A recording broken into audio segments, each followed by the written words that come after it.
नमस्कार, हमारे खास प्रोग्राम कब बदलेगी तस्वीर में आपका स्वागत है। मैं हूं मनीष। HNN 24x7 देख रहे हैं आप।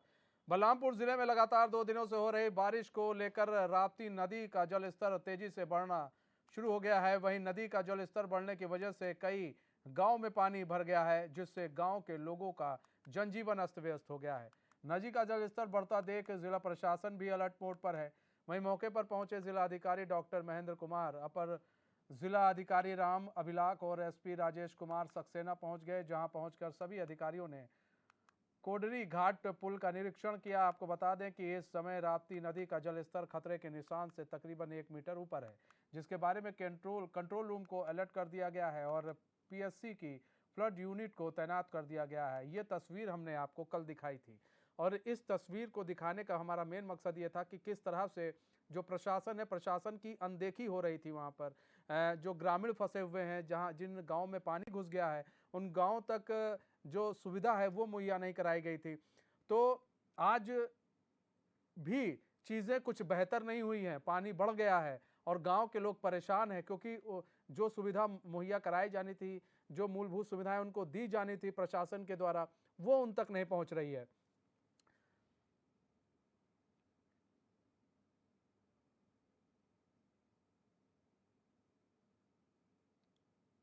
4 दिन हो गया बाढ़ पीड़ित हम लोग ग्रसित हैं, कोई राशन नहीं पहुंच रहा है। आप समस्या ये है कि बाढ़ बुढ़िया में नहीं निकल मिलत है। पानी भरा हुआ है, कोई कार्रवाई कोई सुनवाई नहीं हो रहा है। ये 2 बजे रात से पानी घुसा है। ये गांव भी वो भी समस्या है बाढ़ बुढ़ियों के। राशन पानी के कोई सुविधा नहीं है और पानी पानी उनी भरा रास्ता नहीं निकल मिलत है और उसको लेटने बैठने को भी दिक्कत है। लेटने बैठने में भी दिक्कत है, कोई नहीं दिएगा। अरे भैया, नुकसान तो बहुत ज्यादा हो गया हम लोग का बाढ़ की वजह से। बारिश भी ऊपर से बारिश भी हो रही है, सुविधा भी कुछ नहीं है। खेती पानी सब बेकार हो गया, धान वान सब डूब गया है। हम लोग के गांव 12 बजे रात से अभी तो कुछ नहीं। समस्या यहाँ पर यह है कि कल रात में 12 बजे के बाद से ही यहाँ जलस्तर काफी बढ़ गया है गांव में और लोगों के घरों में पानी भर गया है भैया।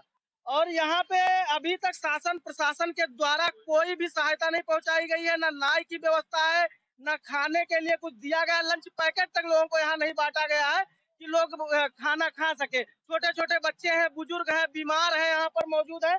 और घर में पानी घुस जाने की वजह से खाना बनाने के लिए कोई जगह ही नहीं बची है कि वो खाना कहाँ बना ले।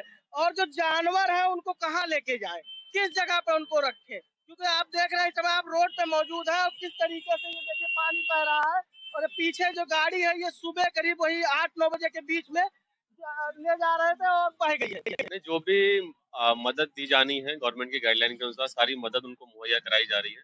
जैसे मैंने बताया, जितने भी गांव हमारे मरूंड हुए हैं, जितने भी प्रभावित गांव हैं, हर गांव में नाव की व्यवस्था कर दी गई है। इसके अलावा कुछ के जगह खाने पीने की समस्या पैदा हो रही है, उसके लिए भी जो पूरी सब्जी और जो दी जानी है उनकी व्यवस्था भी बाढ़ राहत केंद्र के माध्यम से कराई जा रही है। भैया हमारा तो कोई मिल नहीं रही है और पानी बहुत तेज चल रहा है। जो आने वाले हैं उनको दिक्कतें हो रही है, गाड़ी बह जा रही है। पब्लिक भी कहीं गिर गए हैं, उनको बचाया गया है और मतलब कुछ प्रशासन से कुछ व्यवस्था नहीं मिल रहा है। और हमारा लोग का गांव बहुत अंदर है, पानी बहुत ज्यादा है। बाहर से पानी ला के कुछ काम खर्चा चला रहे हैं और अभी भी मार्केट गए थे। सर पानी बहुत तेज बह रहा था, गाड़ी को हमने मोड़ रहे थे, वहीं से स्लिप कर गई गाड़ी टोचन से 10 मिनट में। नहीं सर।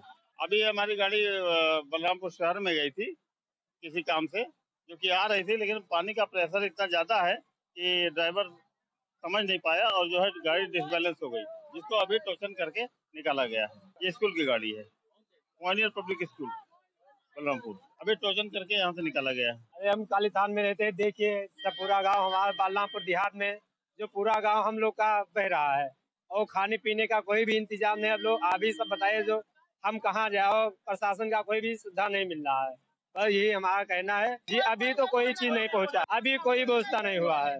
अभी हम लोग पता नहीं, हमारे सब में अभी बनाने का खाना पानी जो भी है, हर किस्म के बनाने का कोई सुविधा भी नहीं है। अब ऐसे ऊपर बन ही नहीं रहा है और प्रशासन कुछ कर ही नहीं रही है, तो हम लोग क्या कर सकते थे। देखिए, जो सुरक्षा को लेकर हमारी SDRF की टीम, बाढ़ राहत दल की टीम और जितने भी हमारे पुलिसकर्मी हैं सब लगे हुए हैं। बाढ़ राहत चौकियां स्थापित की गई हैं, वहाँ भी हमारे जन लगे हुए हैं। यहाँ भी देखिए आप, हमारे लोग लगे हुए हैं। ज़्यादा से ज़्यादा राहत हम लोग पहुँचाने का प्रयास कर रहे हैं। अभी सुरक्षित जगहों पर निकालने का काम चल रहा है। जहाँ जहाँ सूचना आ रही है आ गई, SDRF आ गई है, हमारी 2 टीम आ गई है SDRF। तो इस समय मैं बलरामपुर जिले पे खड़ा हूँ और ये NH 730 है, नेशनल हाईवे है, जो ये मुख्य मार्ग बलरामपुर और तुलसी मार्ग को जोड़ती है। आपको बता दें कि राप्ती का कहर इस तरीके से बरपाया कि आपको पायनियर पब्लिक स्कूल कॉलेज की बस इसमें बहती बहती बाल बाल बची है सड़क के किनारे, किसी प्रकार इसको रोका गया है। आपको बता दें कि यहाँ पे प्रशासन द्वारा आवागमन बंद कर देना चाहिए, लेकिन प्रशासन की लापरवाही इस तरीके से दिख रही है कि आवागमन आज भी लोग अपनी जान जोखिम डालकर यात्रा कर रहे हैं। हम यहाँ के कुछ क्षेत्रवासी हैं, इन्हें से पूछते हैं, क्या नाम है भैया आपका? मोहम्मद मारूफ। क्या ये है जो बाढ़ चल रहा है, इसमें ज़्यादा पानी बढ़ रहा है या नहीं? काफी पानी हो चुका है, आधे गांव में पानी हो चुका है। गांव में पानी हो चुका है। क्या नाम है भैया आपका? ये बताइए, ये जो बाढ़ की चल रही है तो पानी गांव में है? पानी में डेवलप हो गया। कितने दिनों से पानी चल रहा है? ये कल से रात से चालू हो गया। रात से चालू हो गया है। 2 बजे 2 बजे से। ये स्कूल वैन है, ये बहते बहते बचा है, तो ग्रामीणों ने बचाया है? ग्रामीणों ने बचाया है। तो आपको बता दें कि NH 730 की हादसा इस तरीके से है कि गनीमत थी कि स्कूल वैन में कोई बच्चे नहीं थे, नहीं तो एक बहुत बड़ी हादसा भी हो सकती थी। आपको बता दें NH 730 जो बलरामपुर की राप्ती नदी की कहर है, आज कहर बरपा रही राप्ती नदी, जिसके चपेट में सैकड़ों गांव हैं, लेकिन प्रशासन द्वारा अभी भी बाढ़ राहत कार्यों की जायजा भी केवल नाम मात्रा में लिया गया। प्रशासन द्वारा कहीं कुछ व्यवस्था कराया गया या नहीं, ग्रामीणों से जानते हैं। क्या प्रशासन द्वारा कोई व्यवस्था कराई गई है? कोई व्यवस्था नहीं है। कोई व्यवस्था नहीं हुई? कोई व्यवस्था नहीं है। प्रशासन द्वारा भी कोई व्यवस्था नहीं कराई गई। तो बने रहिए HNN पे। मैं हूँ CP मिश्रा, बलरामपुर। हमारे साथ हमारे संवाददाता चंद्रिका प्रसाद मिश्रा जुड़ चुके हैं। चंद्रिका, अभी क्या कुछ अपडेट है? फिलहाल हमने कल ये खबर दिखाई थी, प्रमुखता से हमने खबर दिखाई थी, प्रशासन जागा कि नहीं जागा, वहाँ के लोगों को सुविधा मुहैया कराई जा रही है कि नहीं कराई जा रही है? बिल्कुल, आपको बता दें कि यहाँ बलरामपुर जिले में प्रशासन अभी कोई ऐसी सचेत नहीं है कि उन्होंने मुहैया कराई हो। ग्रामीण क्षेत्र के इलाकों की बात की जाए तो वहाँ राहत सामग्री नहीं पहुंचाई गई। बात किया जाए कि पहले तो हम NH की हाल दिखा रहे थे, आप मेरे पीछे जस्ट आज मुख्यालय के वीर विनय चौराहे पे खड़ा हूँ, जहाँ पे छोटे छोटे जो कस्बे होते हैं उनको जोड़ने वाली एकमात्र यही एक सड़क है जिससे बहराइच जाया जा सकता है। गोंडा जाते हैं, उतरौला की तरफ जाते हैं, छोटे कस्बों की जो मार्ग होती है यही मार्ग होती है। लेकिन यहाँ इतनी जलभराव, घुटने के बराबर जलभराव है, लोग किस परेशानियों से इससे गुजरते हैं या तो आप तस्वीरों में देखी जा सकती है।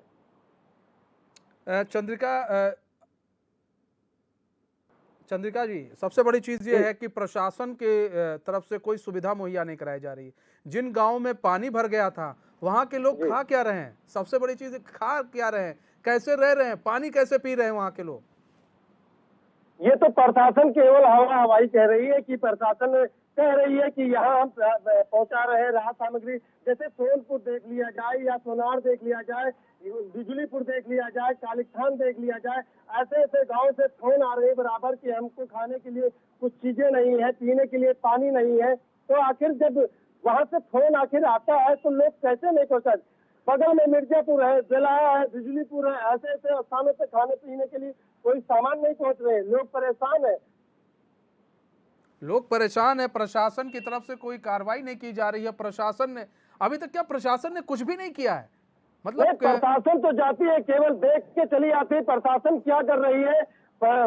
अभी हाल ही की बात मैं बताऊं आपको कि चंदापुर बांध की बात करें, उतरौला क्षेत्र में पड़ता है या, लेकिन बलरामपुर जिले के अंतर्गत में है वो। लेकिन वहां पे कम से कम 600 से 700 मीटर की बांध टूट गई। कम से कम 80 घरे बिल्कुल तालाब में समाहित हो गए, पूरा नदी में समाहित हो चुके।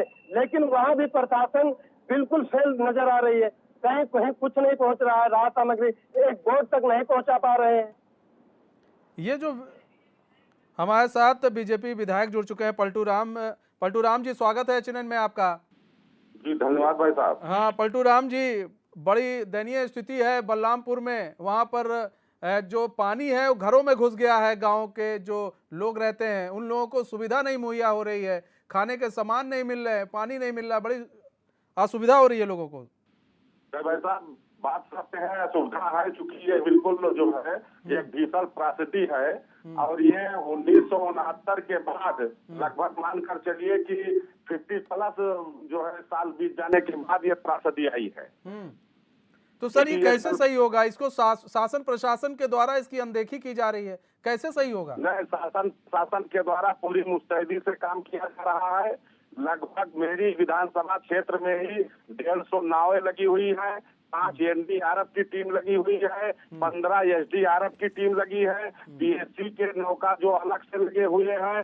और हम और हमारी पार्टी और पूरी सरकार राहत बचाव कार्य के लिए लगातार हम लोग कोशिश कर रहे हैं। चूंकि राप्ती नदी का बहाव इतना तेज है कि अपनी जान को जोखिम डाल करके भी हमारे जो है ये एनडीआरएफ और एसडीआरएफ के जवान राहत बचाव कार्य के लिए लगे हुए हैं। लेकिन सर वहाँ के निवासियों का कहना है हमें खाना नहीं मिल रहा है और पानी नहीं मिल रहा, बताइए किसकी बात सत्य मानी जाए सर?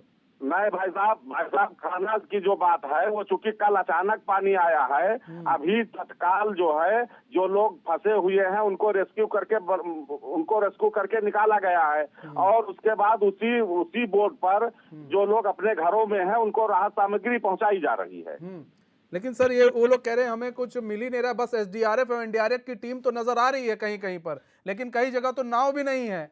जैसा कि आपने बताया कि आप लोग युद्ध स्तर पर काम कर रहे हैं, लेकिन सर वहाँ के जो निवासी हैं, जो वहाँ के लोग हैं, वो बोल रहे हैं, हम नहीं बोल रहे सर, वो लोग कह रहे हैं कि अभी कोई काम ही नहीं हो रहा है। आप हो सकता है कि आपने कहा हो, उनको आदेश दिया हो प्रशासन को, लेकिन प्रशासन की तरफ से जो सुविधा है वो पहुँच नहीं रही है सर। उनका भी कहना जायज है, क्योंकि अभी 100% स्थानों पर राहत सामग्री नहीं पहुंच।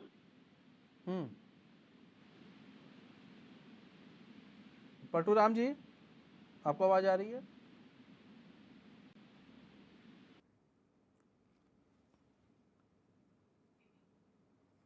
लगता है पलटूराम जी से हमारा संपर्क टूट गया है। अपने संवाददाता के पास चलते हैं, चंद्रिका, जैसा कि अभी आपने विधायक को सुना, पलटूराम जी को, उनका कहना है कि हम लोग तो युद्ध स्तर पर काम कर रहे हैं, लोगों को खाना पहुंचाया गया है, रेस्क्यू भी किया जा रहा है, लेकिन वहीं दूसरी चीज, एक चीज और भी उन्होंने कही फोन कटने से पहले कि अभी 100% लोगों तक खाना नहीं पहुंच पाया। तो क्या जो ये बोल रहे हैं इनकी बात में सच्चाई कितनी है, जरा हमको वो बता दें। आप तो वहाँ पर लगातार रिपोर्टिंग कर रहे हैं वहाँ से। बिल्कुल, हम आपको बता दें कि लोकप्रिय विधायक पलटूराम तो यहाँ जनता के बिल्कुल हमदर्द बन चुके हैं, लेकिन जो बात सत्यता ये है कि विधायक तो वहाँ बाहर तक पहुँच ही नहीं पा रहे हैं, क्योंकि जल भराव इतनी तेज है कि वहाँ तक पहुँच ही नहीं पा रहे हैं। अभी एनडीआरएफ या एसडीआरएफ टीम जो पहुँचती है वही पहुँचा पाती है। नहीं तो अभी जैसा कहा जा रहा है कि खाने की प्रॉब्लम हो रही है, फूड के पैकेट्स नहीं मिल पा रहे हैं ग्रामीणों को, तो क्या जो जैसा पलटूराम बता रहे थे विधायक कि नहीं उनके द्वारा फूड्स के पैकेट बंटवाए जा रहे हैं, तो इस बात में कितनी सच्चाई है? दूसरा ये कि क्या प्रशासन के द्वारा फूड के पैकेट्स ग्रामीणों को दिए जा रहे हैं? अब मैं आपको फिर बता दूं, यही कई ऐसे कालिकथान गांव में चले जाइए, उधर मिर्जापुर गांव में जाइए, पेलहा गांव में जाइए, बिजलीपुर गांव में जाइए, कहीं ऐसा कुछ नहीं दिख रहा है। वहां पे आखिर दिख रहा होता तो वहां के लोग परेशान क्यों होते, आवाज क्यों उठाते, शोर क्यों मचाते, मांगते क्यों? बच्चे उनके भूखे मर रहे हैं।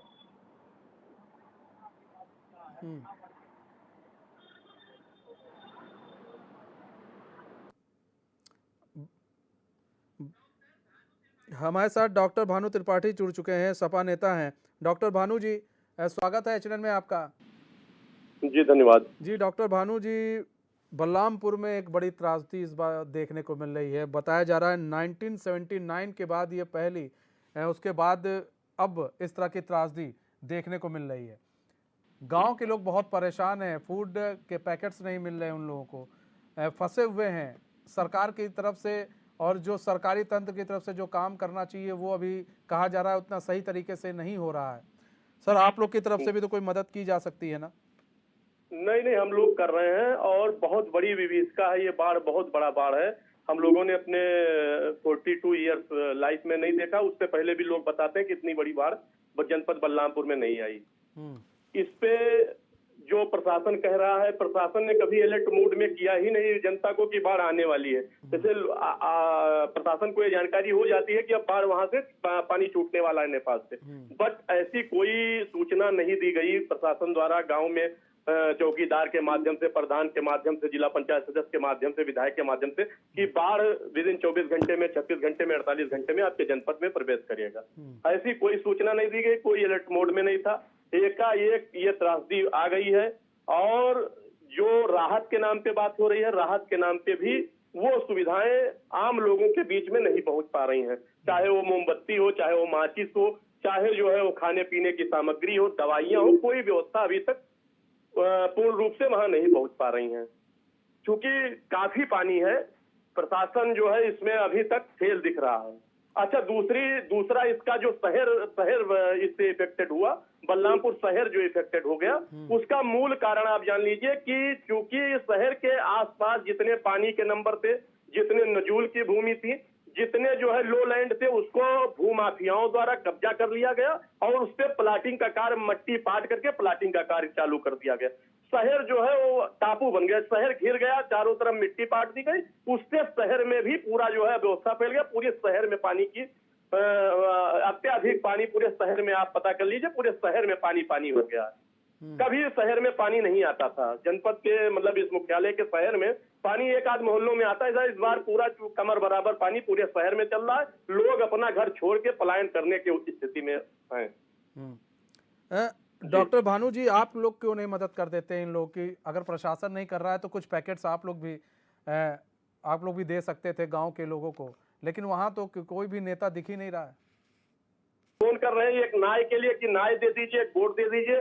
20 बार टेलीफोन करने के बाद एक बार फोन उठाया जा रहा है।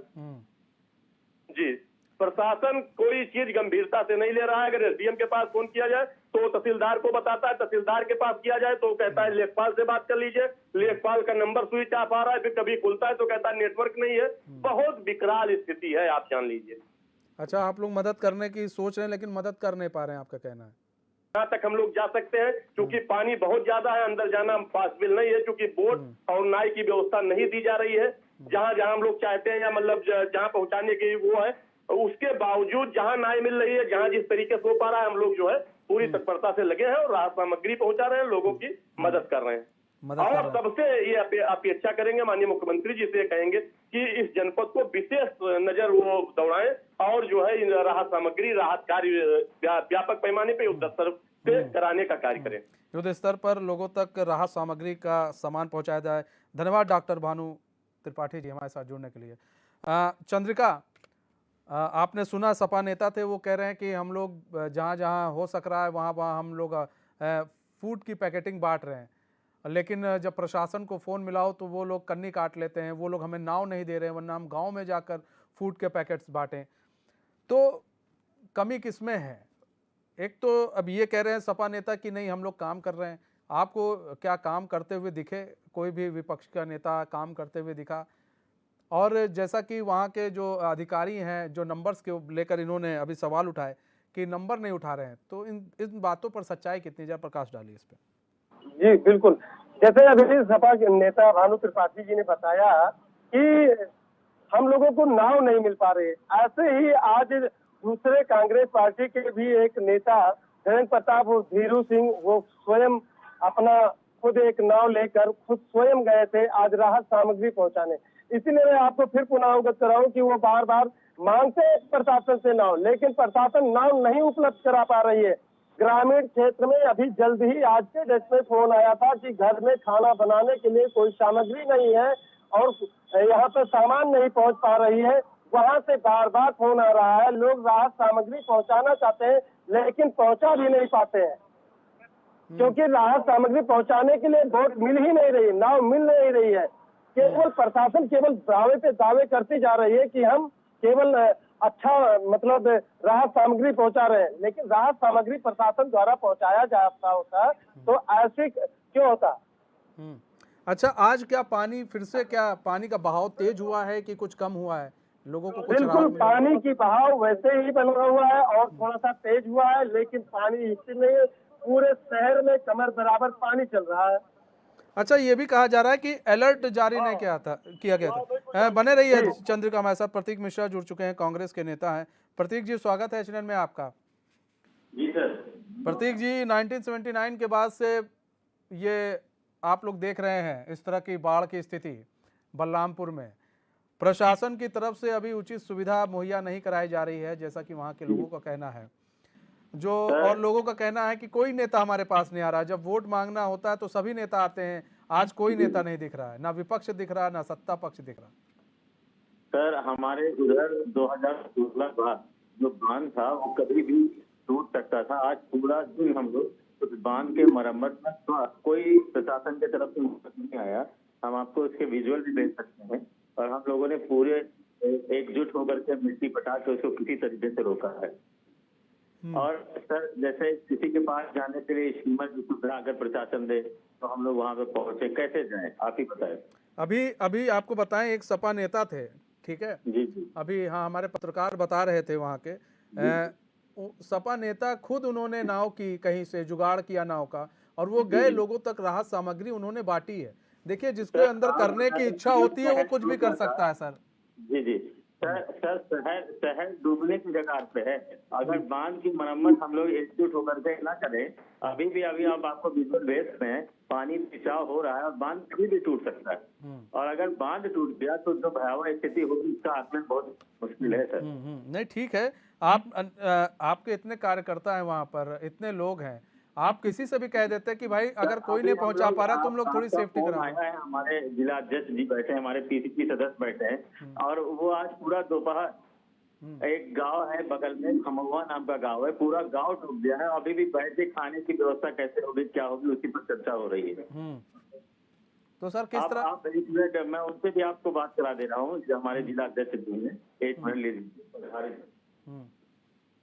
सर नमस्कार जिला अध्यक्ष जी। ये मैं सर जानना चाह रहा हूँ कि आज आप लोग, जैसा कि बताया जा रहा है कि एक बांध है वो टूट रहा था तो उसको आप लोग बनवा रहे थे, प्रशासन नहीं आप लोग की मदद कर रहा था, बहुत अच्छी बात है। लेकिन अभी जहाँ पर बाढ़ है वहाँ पर अगर आपके कार्यकर्ता जाएं और वहाँ पर जाकर लोगों को फूड पैकेट दे दें या खाना बनाने के लिए कुछ सामग्री दे दें ताकि कुछ राहत मिल सके, सर कोई कहीं नहीं जा रहा है। बिल्कुल भैया, ये तो सबसे जरूरी है कि जो इस वक्त बाढ़ में परेशान है और जितनी मतलब मदद संभव हो सके, जो हैसियत है, या सीधी सी बात ये है कि आदमी अपने खर्चे पे जो कर सकता उतना ही कर पाएगा। बिल्कुल। लेकिन ये प्रश्न आप गलत लोगों से पूछ भी रहे हैं। अब दादा, ये प्रश्न आपको सीधे पूछना है उन लोगों से जिनके लिए इसके लिए बजट आता है। बजट भी इंटू करोड़ आता है, नॉट इंटू लाख पर इंटू करोड़। उनसे पूछें कि भैया अब तो बाढ़ आ गई है, कहाँ कहाँ जाना है, उनके पास उसके लिए स्पेसिफिकली टीम्स बनती है दादा। आप कांग्रेस के लोगों से पूछ रहे हैं, इससे पहले प्रतिनिधि जो बांध करवा रहे थे वो बेचारे अपने उससे करा रहे थे, एज अ सिटीजन करा रहे थे। सर एज अ सिटीजन ही मैं आपसे बात कर रहा हूँ, मैं एज अ नेता बात आपसे नहीं कर रहा हूँ कि आप कोई नेता हैं, मैं एज अ सिटीजन ही बात कर रहा हूँ कि आप जैसा कह रहे हैं कि आपने काम करवाया, एक आप पुल बनवा रहे थे, आप लोगों को लगा कि पुल अगर टूट जाएगा तो काफ़ी नुकसान हो जाएगा, आप लोगों ने काम किया, वो आप लोगों ने उस वक्त ये नहीं देखा कि बीजेपी और सपा नहीं देखा, आपने काम करवाया जैसा कि आप कह रहे हैं।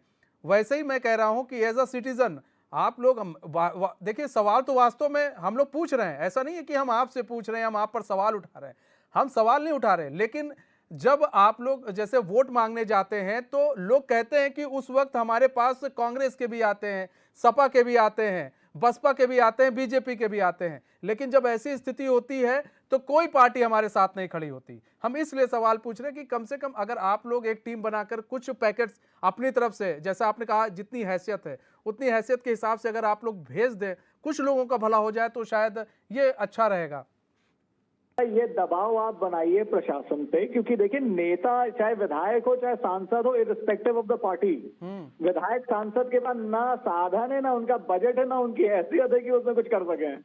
ये सवाल कंसर्न, देखिए क्वेश्चन ही गलत है आपका, आप पूछ नेताओं से रहे हैं, नेता बेचारे के पास क्या है, बारिंग दी मेन पार्टी जो पावर में होती है। आप प्रशासन से पूछिए कि जो कंसर्न अथॉरिटी है जिसको इसकी अलर्ट जारी की गई थी, उसने इसके लिए क्या किया गया भाई?